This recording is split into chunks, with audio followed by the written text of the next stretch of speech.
শুধুমাত্র তিনি ভালো, তিনি অসাম্প্রদায়িক, আর সবাই হচ্ছে সন্ত্রাসী, জঙ্গি, অন্যান্য রাজনৈতিক স্বার্থে এবং নিজে গদি টিকিয়ে রাখার জন্য বিদেশিদের কাছে তিনি এই কথাগুলো নিজের দেশ সম্পর্কে বলেছেন।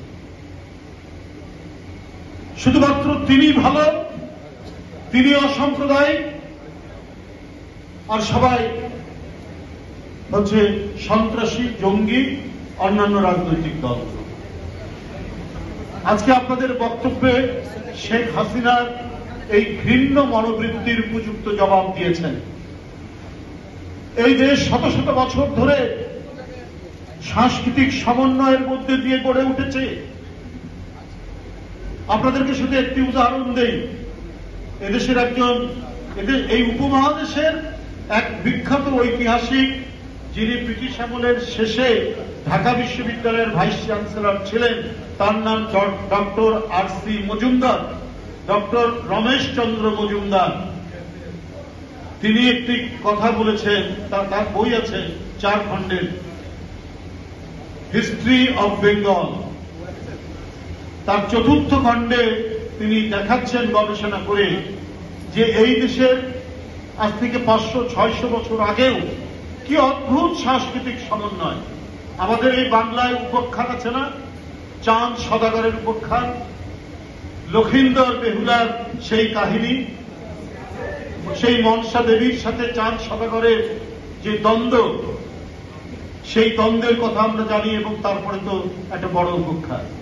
এই চাঁদ সদাগর কি ধর্মে কি হিন্দু, কিন্তু উনার বাড়িতে, উনার প্রাসাদে অপদেবতা এবং ভূত প্রেত এখান থেকে বাঁচার জন্য তাবিজ কবজের পাশাপাশি একটি কোরআন শরীফও রাখা হতো। এইটা হচ্ছে ধর্ম সমন্বয়ের একটি উজ্জ্বল উদাহরণ যে আমাদের লোক সংস্কৃতির মধ্যেও এই ধর্ম সমন্বয় আছে। হিন্দু মুসলমানের যে তাদের যে নিজস্ব, আমরা একটা বৃহত্তর সংস্কৃতির অংশ, আবার নিজ নিজ ধর্মের জন্য যে সংস্কৃতি, সেই সংস্কৃতির মধ্যেও আবার একটা সমন্বয় ছিল। এখানে কোনো প্রভেদ ছিল না, এখানে কোনো ভেদ ছিল না। এটাকেই শেখ হাসিনা ভাঙতে চেয়েছেন। এটাকে দেখাতে চেয়েছেন এই দেশ সাম্প্রদায়িক, এই দেশ বিভেদ বিভাজনে ভরপুর। সুতরাং আমাকে সমর্থন করো, অন্য বিরোধী দল কাউকে সমর্থন করবেন না। এই কারণে আমি জোর করে জনসমর্থন ব্যতি রেখে দিনের ভোট রাতে করে ভোট কেন্দ্রে ভোটারদেরকে যেতে না দিয়ে আমি নির্বাচন কমিশন দিয়ে ভোট ঘোষণা করব, সেটাকে সমর্থন দেব। বাংলাদেশের ভাবমূর্তিকে এইভাবে বিনষ্ট করেছে, কিন্তু আমাদের ইতিহাস ঐতিহ্যের মধ্যে এটি নেই। শেখ হাসিনা হীন রাজনৈতিক উদ্দেশ্যে এই কাজটি করেছেন। কই, আমরা তখন আমাদের জন্মের পর থেকে, আমরা তো পাকিস্তান আমলে জন্ম, সেটা তো একটা সাম্প্রদায়িক রাষ্ট্র ছিল। তো সেই রাষ্ট্র আমাদের জন্ম থেকে পরবর্তী পর্যায়ে কোনোদিন আমরা কোনো হিন্দু মন্দিরে কোনো প্রতিমা ভাঙা, কোনো দেব দেবতার মূর্তি ভাঙা আমরা কোনোদিনই দেখিনি, শুনিনি এই কথা। তারপর জিয়ার আমল আসলো, এরপরে আরো অনেক সময় গেল, দেশনেত্রী বেগম খালেদা জিয়ার 91 থেকে 95, কোনোদিন আমরা হিন্দু মন্দিরে হামলা বা কোনো সংঘাতের কথা আমরা শুনিনি। এটা শেখ হাসিনার আমলেই করা হয়েছে। এবং সবচাইতে মজার ব্যাপার হলো, শেখ হাসিনার আমলেই দেব মন্দির, দেবালয় ভাঙা হয়েছে, প্রতিমা ভাঙা হয়েছে। কিন্তু যারা ধরা পড়েছেন তারা অধিকাংশই হচ্ছে আওয়ামী লীগের কোনো না কোনো সংগঠনের লোক। আওয়ামী লীগের আমলে এখন তো সে পলাতক।